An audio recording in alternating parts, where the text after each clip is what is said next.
Welcome to FNG Match Askatuljo series. In this MBA resume tip, I will share two approaches to position your resume into a traditional profile or a profile with leadership and entrepreneurial experience. I want to start with an insight that not all schools want an entrepreneurial or a profile with diverse leadership experiences. Although if you have had such experiences, it's important to highlight them. Many top 10 schools want to see how you have progressed in a company or a function. Traditional career progression goes through an analyst, associate, manager role if you are in finance or consulting, or an associate team lead manager role if you are in technology, with seniority often attached to the title like senior manager or senior associate and so on. For an experienced admissions consultant, the first thing that we observe is the years that you took to get the promotion. Traditionally, it's one title a year for the first 3 years. Once you reach a manager role, the progression slows down. And that's often when an MBA becomes a motivation. A lot of applicants switch jobs after the first year when they don't get a promotion. This is fine if you get a promotion in the second company within another year. But if again there's a third switch, that's when an MBA admit to a top 10 school becomes a huge challenge.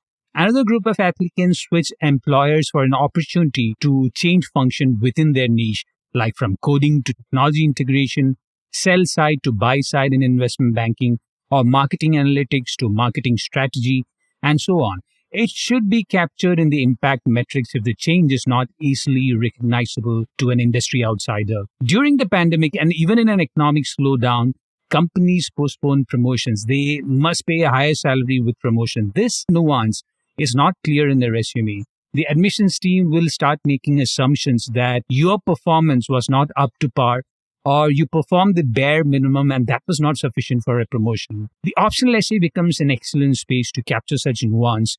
It's not just for explaining low grades or below median GMAT or GRE score. If you're applying to Stanford, Harvard, MIT, or any school with strong entrepreneurial DNA, the traditional career progression will be sufficient if you had a promotion every year, excellent impact for your clients and your team, and commendations for starting new initiatives in your company. If you don't have such experiences, then highlighting entrepreneurial thinking within a project will improve your admission chances. One way applicants do that is by showcasing cross-functional collaboration skills, communicating and persuading CXO to adopt a process or approach, and demonstrating an understanding of the company's strategic goals. The language that you use in the resume is often a hint on whether you're an entrepreneurial applicant or a traditional applicant. An experienced admissions person can spot exaggeration even within these two broad branding. If you need help in editing your MBA resume to highlight your traditional career growth or entrepreneurial thinking, subscribe to FNG Mat's MBA resume editing service at store.fngmat.com/MBA-resume-editing.